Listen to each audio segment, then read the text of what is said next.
Hi everyone, आज मैं आपको ऑक्सिन के बारे में बताने वाली हूँ। तो ऑक्सिन क्या होता है कि एक प्लांट ग्रोथ प्रमोटर होता है, मतलब कि ये ग्रोथ को प्रमोट करता है। ठीक है, तो ऑक्सिन का मतलब ही ग्रीक में होता है टू ग्रो।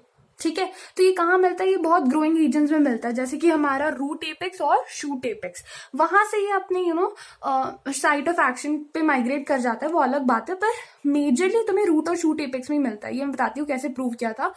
जो फ्रांसिस और चार्ल्स डार्विन थे, फ्रांसिस डार्विन चार्ल्स डार्विन के बेटे थे, तो उन्होंने जो है कैनरी ग्रास ली थी। कैनरी ग्रास इतनी कॉमन होती है कि वो आप मतलब नहीं उगाते तो भी आपके पॉट्स वगैरह में आपको दिख जाएगी, प्लांट पॉट्स में। तो उसकी जो ग्रास थी उसका कॉलियोप्टाइल लिया था। कॉलियोप्टाइल क्या होता है कि बेसिकली मोनोकॉट्स में जो प्लूमियोल होता है उसको कवर करने के लिए एक शीट होती है कॉलियोप्टाइल।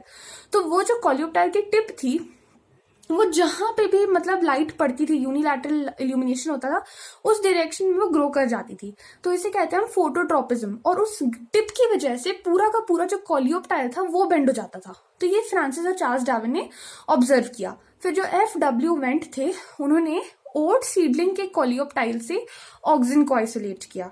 ठीक है, पर जो फर्स्ट आइसोलेटेड ऑक्सिन था वो ह्यूमन यूरिन से आइसोलेट किया था। अब मैं आपको बिल्कुल एग्जैक्टली बता दूंगी कमेंट सेक्शन में कि ह्यूमन यूरिन से किया था या ओट सीडलिंग से किया था, बट ये बात है कि वेंट ने जो है ओट सीडलिंग से आइसोलेट किया था ऑक्सिन, और पहली बार ऑक्सिन जब आइसोलेट हुआ था वो ह्यूमन यूरिन से हुआ था। ठीक है, अब ऑक्सिन के दो प्रकार होते हैं, नेचुरल और सिंथेटिक।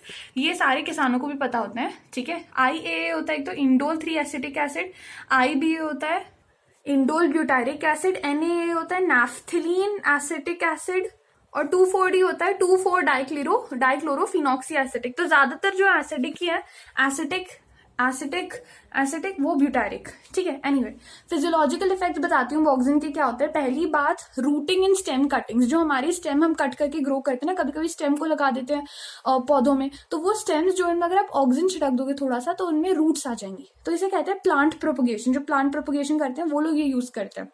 फ्लावरिंग प्रमोट करते हैं पाइनएप्पल्स में, जो पाइनएप्पल्स होते हैं उनमें फ्लावरिंग प्रमोट करना। जो फ्रूट एंड लीफ ड्रॉप है वो अर्ली स्टेजेस में तो ये प्रिवेंट करते हैं कि जो यंग फ्रूट्स हैं, यंग लीव्स हैं, उनको तो उगने दो, उनको राइपन होने दो। पर जब वो एकदम राइपन हो जाते हैं और मेच्योर हो जाते हैं ना, तो फिर उनको हम एब्जॉर्प्शन के थ्रू, ऑक्सिन ही जो है एब्जॉर्प्शन के थ्रू गिरा देता है। ठीक है, ऑक्सिन जो है मेनली फ्रूट एंड लीफ के साथ ही कंसर्न है, बिकॉज देखो ये बहुत मेच्योर फ्रूट्स वगैरह के साथ डील करता है। इनफैक्ट जब फ्रूटिंग हो जाती है, फ्लावर्स जब हमारे चले जाते हैं प्लांट से, तब हम ऑक्सिन डालते हैं उसमें। तो ऑक्सिन मेनली जो है फ्रूट और लीफ के साथ ही कंसर्न है। ठीक है, लीफ तो सारी मतलब ज्यादातर जो है हॉर्मोन्स है वो इसके साथ कंसर्न होते ही हैं, पर ऑक्सिन जो स्पेशली वो केवल फ्रूट के साथ कंसर्न है। ठीक है, मतलब फ्लावर वाली स्टेज ऑक्सिन कभी देखता ही नहीं, वो खाली पाइनएप्पल्स में फ्लावरिंग कराता है, बाकी सब में तो वो यही करता है, प्रमोट और एब्सेशन। और एक्चुअली हमें डालना नहीं होता ऊपर से ऑक्सिन। मैंने थोड़ा गलत कह दिया, मैंने प्लांट जो ग्रो करते हैं उनके पर्सपेक्टिव से कह दिया। एक्चुअल में नेचुरल ऑक्सिन प्रेजेंट होते हैं प्लांट्स में। एनीवे, नेक्स्ट हम बात करते हैं एपिकल डोमिनेंस की। तो क्या होता है ना कि ऑक्सिन में एक क्या होता है, तो जब एपिकल बड होती है ना, तो जो लैटरल बड्स होती हैं वो ग्रो नहीं कर पाती है इस तरीके से, वो ऐसी मतलब रहती हैं। तो इसको हम कहते हैं एपिकल डोमिनेंस। जब लैटरल बड्स ग्रो नहीं कर पा रही है, मतलब इस तरीके से लैटरल बड्स क्या है, फंसी हुई हैं, केवल एक एपिकल बड है।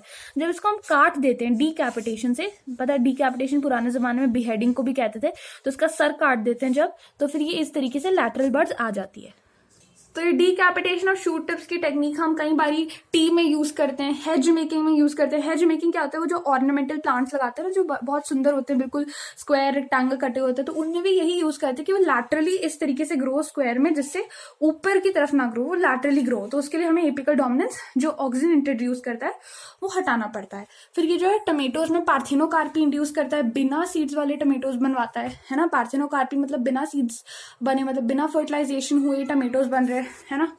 2,4-D जो है वो डाइकॉट वीड्स को किल कर देता है। जो मोनोकॉट फील्ड्स होती है वहां पे अगर तुम्हें डाइकॉट वीड्स को किल करना है तो मोनोकॉट्स को बिल्कुल नहीं हार्म करता है, मैच्योर मोनोकॉट्स को। जाइलम डिफरेंशिएशन को कंट्रोल कर सकता है, कि बेसिकली अगर तुम चाहते हो कि जाइलम डिफरेंशिएट ना हो और ग्रोथ कंटिन्यू रहे, तो वो उसको भी कंट्रोल करता है। जाइलम डिफरेंशिएट होकर वुड बना देती है, अर्ली वुड, हार्ट वुड, है ना, ये सब तुमने पढ़ा होगा।